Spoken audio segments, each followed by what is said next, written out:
So I will speak about funding, about measures, the full cycle, from thinking about the measures to allocating the funds, having research, having development, and eventually innovation and the outcome, the effectiveness of the measures with the users. I will refer to two UNESCO documents. 1994, the Salamanca Statement of Special Needs Education, and the 2006 Guidelines for Inclusion in Education. And I'm going to talk about research, technology, and social innovation. You have seen my abstract. So we have this dream, the inclusive, innovative, and reflective society.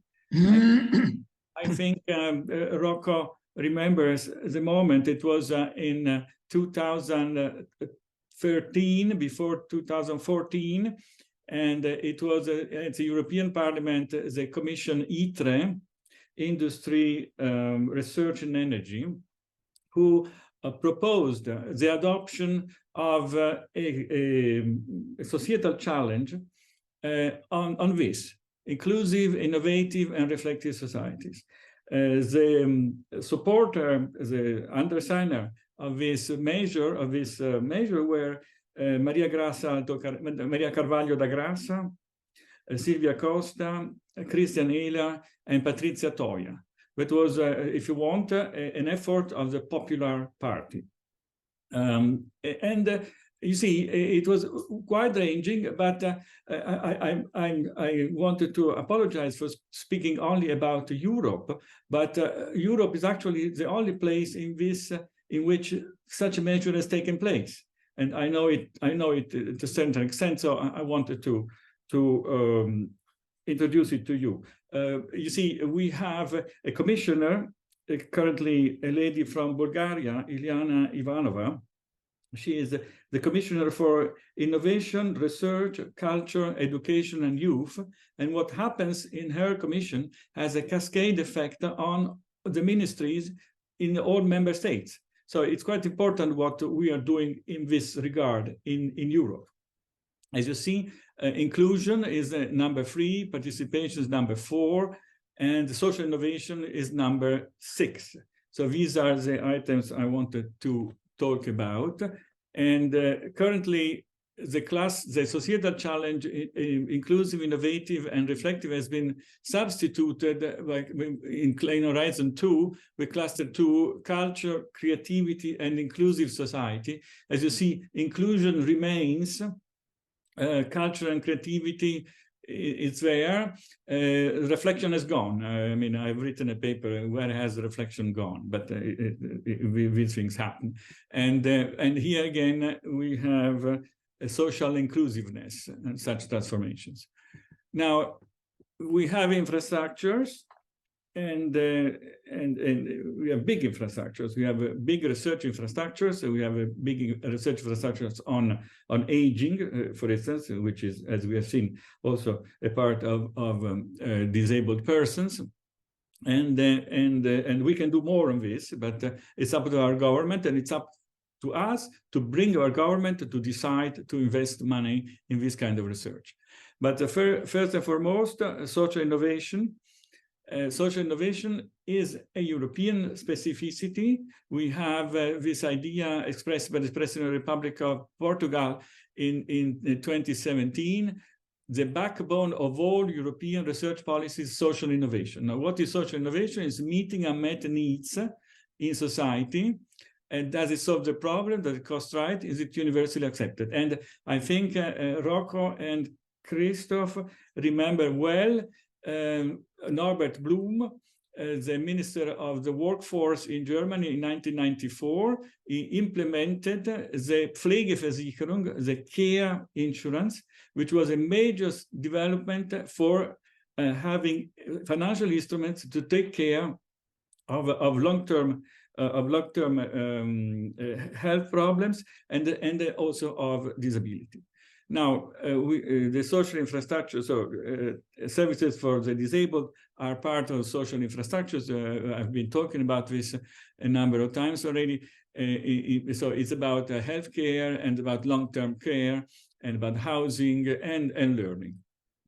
Now, I want now to switch to yes, so care services.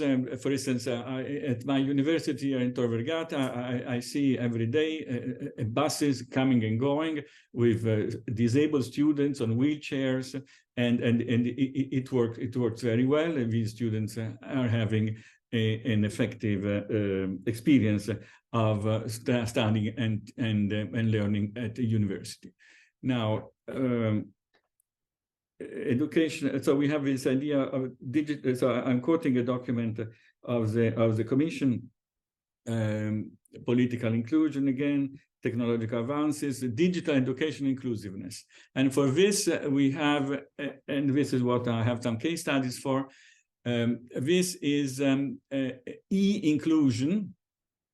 It's a line of research that addresses the relationship between education and students, special educational needs, and the disabled, immigrants, individuals learning difficulties, and those who are unable to attend school normally. And we have the UNESCO notion of inclusion, which means that stop thinking of already structured systems, but create new learning situations, communities that can dynamically structure themselves in itinerary based on the characteristics and the needs of individuals. So this is what UNESCO has asked for, and this is what the groups of researchers are looking into. Studies and experiments with models of inclusive situations implemented with the support of digital technology. So this is a definition of e-inclusion. And so I have here a few case studies: oversimplification, misgeneralization, growth mindset, positive attitude towards study and school activities, especially in the case of subjects associated with failure, dyslexia, dysorthographia, dysgraphia, dyscalculia. They need, as Marta Catabia was saying, they need individualized and personalized teaching. They need compensatory tools and dispensatory measures in order to protect their right of learning. This is really something in which Italy has made giant steps, and Marta has been talking about this, and we'll see at the plenary what we can do. Smart home. It's also very interesting to expand and complete the functionality provided by the cloud and mobile mobility platform previously deployed, where it can comprehend support to people with intellectual disabilities who experience independent living. So this is a substantial research project which is going on and is producing important outcomes. Higher education for all. This is what I experience here in Tor Vergata. So how do we make it possible for fragile students to stay in the classroom, to talk with the teachers, to come to school, to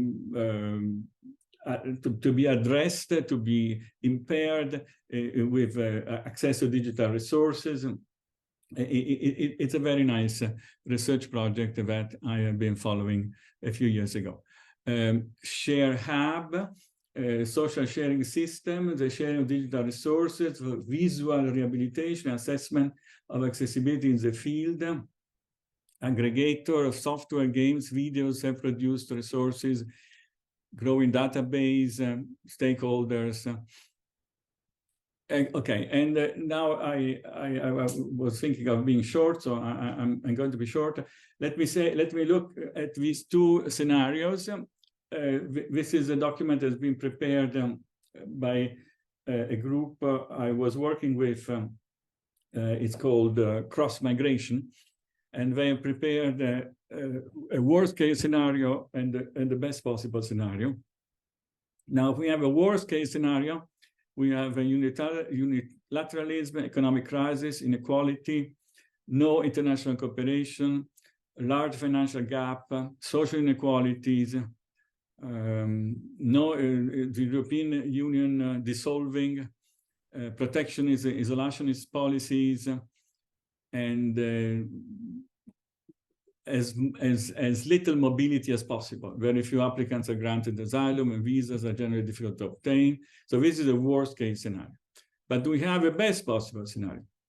Best possible, same group, using the same data, in which multilateralism and inclusive economic growth dominate. Global economic growth, strong international cooperation, more inclusive and diverse societies, not only in Europe, but also in Africa and Asia. So you see, in the best possible scenario, we're going to have it. Governments and civil society rally to implement an agenda towards multilateralism, openness, and environmental protection. Member states address the needs of migrant population through a rights-based approach. Sustain economic growth rates in developed world and high and equitable growth in emerging developed countries, narrow development gaps between the European Union and low-income countries of origin of migrants.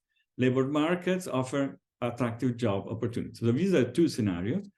And here we have the need, the last kind of inclusion I was thinking about, including migrant. And now I'm not saying that migrants are disabled people, but I'm reminding that among the migrants, there are many disabled people. So that we need to acknowledge cross-cultural inclusiveness. We give proper value and recognition and incorporate them within our assignments. And here we have technology at its best, that is at the basis of a society which is inclusive, reflective, and innovative. Social sciences and humanities and their 21st century offsprings can play a role. And so we have computational social sciences, cultural analytics, and cultural innovation. And this is what is particularly important because, yes, because this is where, if you want, the famous potential of problem solving that we are now thinking about when we consider artificial intelligence. Well, this is something that could be put in full display. Obviously, we are not talking only about computational and social sciences, which is very large.